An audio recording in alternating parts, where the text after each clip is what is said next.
You set an alarm last night. You had a meeting this morning, a deadline this afternoon, and somewhere in between, you squeezed in lunch. You are busy. You are always busy.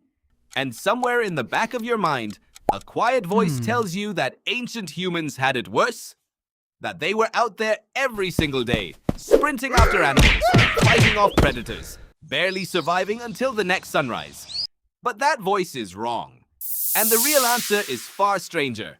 Anthropologist James Suzman spent years living alongside the Jew/hoansi people of the Kalahari, one of the last remaining hunter-gatherer societies on Earth. What he found shattered everything he expected. These people, living almost exactly as your ancestors did for hundreds of thousands of years, worked an average of 15 hours per week to meet all of their survival needs. 15 hours. The rest of the time, they rested, they talked, they sat in the shade and did what looked, from the outside, like absolutely nothing. Your ancestors were not grinding, they were not hustling. They were some of the most leisured people who ever lived. So what did they actually do all day? Start with the morning. Not the frantic alarm-buzzing, coffee-chugging morning, you know. The ancient morning was slow. Your ancestors woke with the light. Not because someone told them to, but because their bodies had been calibrated to sunrise for 2 million years. Researcher Jerome Siegel, a neuroscientist at UCLA, studied sleep patterns in 3 modern hunter-gatherer groups and found that they slept an average of 6 to 7.5 hours per night. Less than most modern people expect. They did not go to bed at dark. They stayed up for hours around a fire, talking, telling stories, watching the stars. And they woke not because they had to, but because their bodies were simply done sleeping. The first part of the day was social, not productive, social. Camps were small, usually between 15 and 50 people, and everyone knew everything about everyone. There was gossip, there was teasing, there was laughter, and a particular kind of laughter that anthropologists call leveling humor. Jokes designed specifically to knock down anyone who started acting too important. Your ancestors had zero tolerance for people who thought they were better than others. If you came back from a successful hunt bragging, the group mocked you until you were humble again. This was not cruelty, it was social technology. It kept the group equal, it kept the peace. Then came the actual work. And here is where your picture of ancient life needs to completely rebuild itself. For the women, and this was almost universal across hunter-gatherer societies, the main daily task was gathering. Roots, tubers, berries, nuts, seeds, fruit. Anthropologist Richard Lee studied the Kungsan people of the Kalahari in the 1960s and found that gathered plant foods made up 60 to 80% of the group's total calorie intake. The hunting that we romanticize in movies and documentaries, it was important, yes, but it was also unreliable. Some days, the hunters came back with nothing. Meanwhile, the gatherers almost always came back with food. The women were the reliable engine of survival, and they did not spend all day doing it. Lee found that gathering expeditions typically lasted 2 to 3 hours. Then people came back, shared what they had, and the afternoon opened up again. Hunting was different. It was not every day. It could not be. The body cannot sprint after large animals daily. It burns through energy too fast, and the social disruption of an injured hunter was too high a cost. Hunts happened maybe 2 or 3 times a week, sometimes less.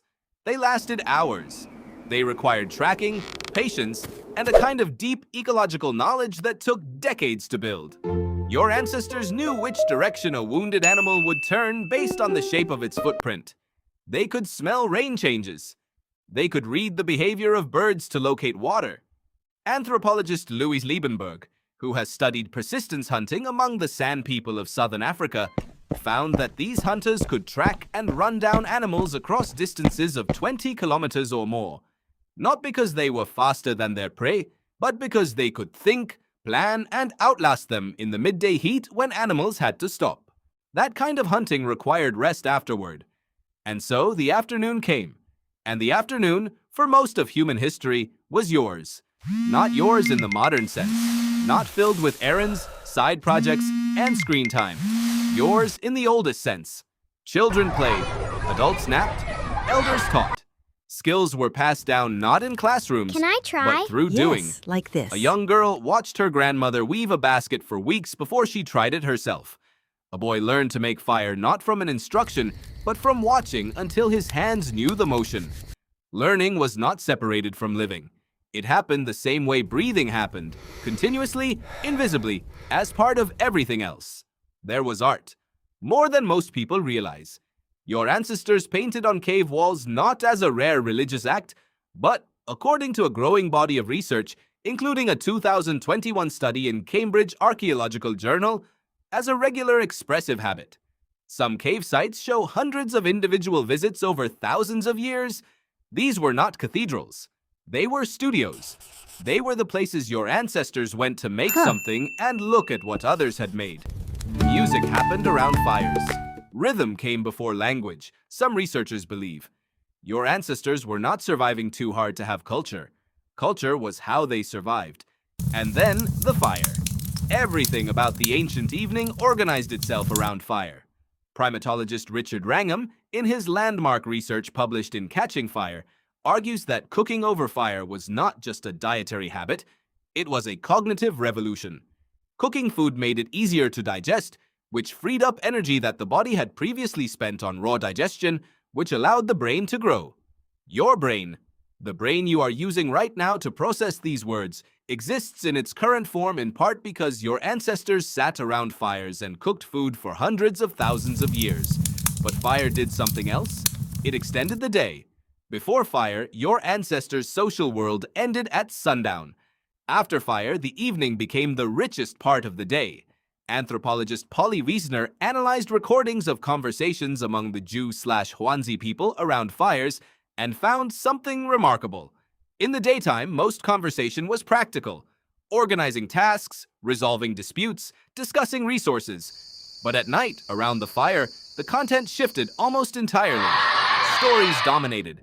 Distant places, absent people, imagined futures, supernatural explanations. The fire was not just warmth. It was the original social medium. It was where your ancestors shared a version of themselves that went beyond hunger and survival. A version that asked questions, invented explanations, imagined what was not there. That is where language grew. That is where myth was born. That is where, sitting in the dark with people you trusted, the human mind learned to travel beyond its own body and into the lives of others. Now here is the twist. You already know that the modern world is busier, more demanding, more relentless than anything your ancestors faced. You probably feel it constantly. But what you may not realize is that this feeling of relentless busyness, this sense that there is never enough time, that you are always behind, that rest must be earned before it can be taken, is not a natural state. It is an invention, a historical accident. The agricultural revolution began roughly 12,000 years ago.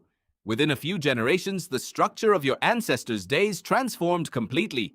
Fields required constant attention. Seasons imposed deadlines. Surplus created the need to protect and accumulate. Work became something you could never fully finish because a field is never fully finished. And the rhythms that had governed human life for 2 million years, the short bursts of effort, the long afternoons, the social evenings, the slow mornings, were replaced by a different logic entirely. A logic of productivity, a logic where rest is not the point of work, but the reward for enough of it. Your body never got that update. When you feel guilty for resting, when you lie still but cannot quiet your mind, when weekends feel like they should be filled but never quite satisfy, that is not a personal failure. That is a mismatch.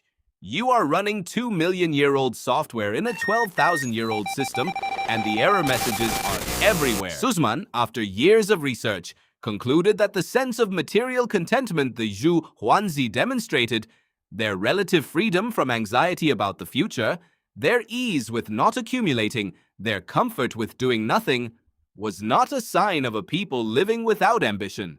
It was a sign of a people whose wants had not yet been inflated beyond what their world could provide. Your ancestors did not need to want more, because more was not the measure.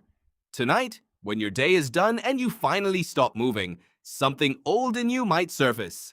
A restlessness, a guilt, A feeling that you should be doing something with this time. Notice it, because what you are feeling is not a truth about who you are. It is an echo of a world that is only 12,000 years old. One that your body, your brain, and your ancient social instincts are still catching up to. Somewhere, deep in the wiring your ancestors left you, a fire is still burning, and everyone around it is just talking.